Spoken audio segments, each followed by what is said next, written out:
পড়ার বিষয় পক্ষ থেকে বলছি, নেতাজি সুভাষ ওপেন বিশ্ববিদ্যালয়ে তোমরা যারা এমএ পড়ো তাদের রুটিন দিয়ে দিয়েছে।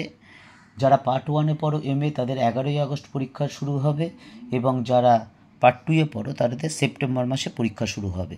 এবার তোমাদের অনেকেরই একটা কনফিউশন থাকে, অনেকেই জিজ্ঞাসা করো যে স্যার এই রুটিনটা হয় কী করে।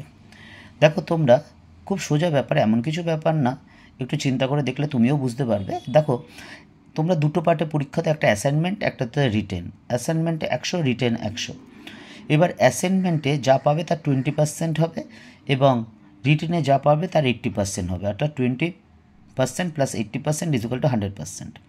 এবার অ্যাসাইনমেন্টে 20টা এমসিকিউ ছিল, একটা ঠিক করলে তুমি 5 পেতো, অর্থাৎ তুমি 19টা ঠিক করলে 95 পাবে, 20টা ঠিক করলে 20 পাবে, 100 পাবে।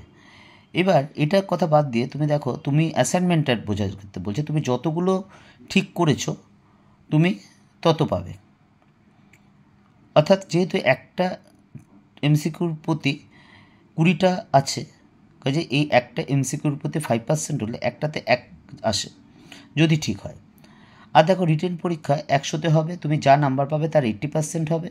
তুমি যদি 100-র মধ্যে 50 পাও তার 80% 40, তাহলে 40 হবে। যদি 100-র মধ্যে 60 পাও তার 80% হবে 48। তুমি যদি 100-র মধ্যে 40 পাও তার 80% হবে 32।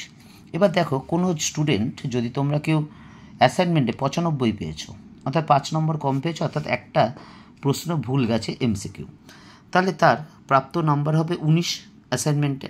আর রিটেনে সে যদি 60 পেয়ে থাকে, অর্থাৎ 100-তে 60 পেয়ে থাকে, তাহলে 80-তে কত 48, তাহলে 19 যোগ 48 সমান সমান 67।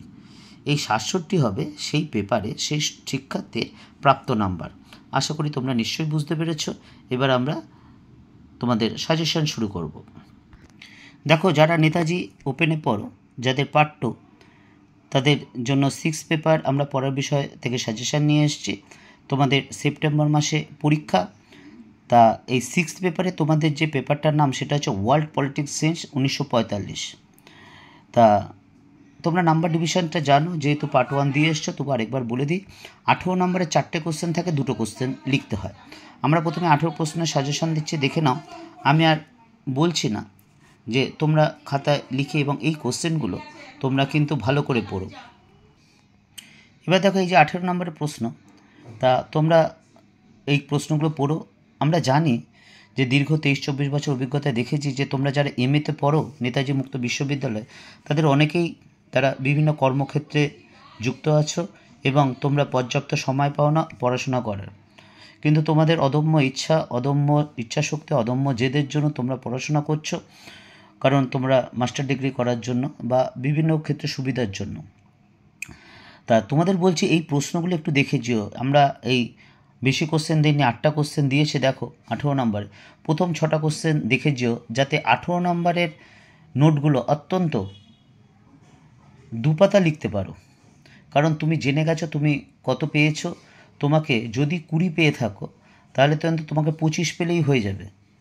অর্থাৎ তুমি যদি 80-তে 25 পাও, অর্থাৎ 100-তে যদি 25 পাও, তাহলে তুমি 20 পাবে, সেটা 80-তে 20, আর এদিকে যদি 20 থাকে 40 হয়ে যাচ্ছে। কাজে মানে যেগুলো 18 নম্বর অ্যাটলিস্ট মোটামুটি করে লিখতে হবে।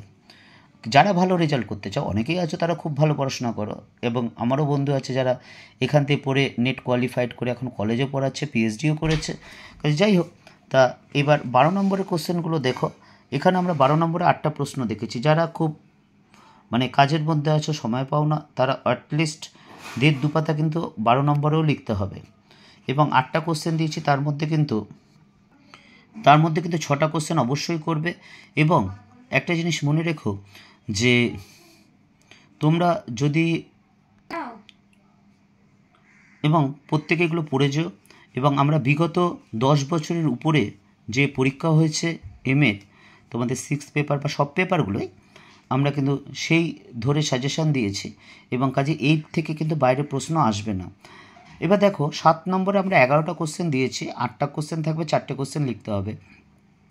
তোমরা মোটামুটি 8টে অবশ্যই দেখেছো, এবং এক্ষেত্রে যদি হাফ পাতাও যাতে লিখতে পারো। যারা সময় পাও না, যারা ব্যস্ততার মধ্যে থাকো, কর্মক্ষেত্রে বা বিভিন্ন ক্ষেত্রে থাকো, তারা কিন্তু অ্যাটলিস্ট যাতে হাফ পাতা উপরে লিখতে পারো এবং ছেড়ে আসবে না। কাজেই এই জিনিসটা কী ধরনের ন্যাটো কী, কখন তৈরি হলো, এর পুরো নাম কী, এর কাজ কী, ব্যাস ছোট ছোট করেও লেখা যায় কিন্তু। কাজেই তোমরা যদি এগুলো পড়ে যাও আশা করি অবশ্যই কমন পাবে। আবার বলছি, দীর্ঘ বছরের যে অভিজ্ঞতা, আমাদের চ্যানেলটা নতুন হলেও অভিজ্ঞতা কিন্তু বেশ কিছু অর্জন করেছে। কাজেই তোমরা যদি এগুলো দেখে যাও, যদি বিশ্বাস করো, তাহলে অবশ্যই পড়ে যাও। তাহলে কিন্তু আমরা আশা করি তোমাদের পরীক্ষা অবশ্যই ভালো হবে এবং যেটা তোমাদের অনেকেরই ক্রাইটেরিয়া আগে পাস করা, সেটা অবশ্যই করবে এবং তোমরা অবশ্যই করবে। তোমরা নিজেদের উপর বিশ্বাস রাখো। পড়ার বিষয় পক্ষ থেকে অগ্রিম শুভেচ্ছা রইল।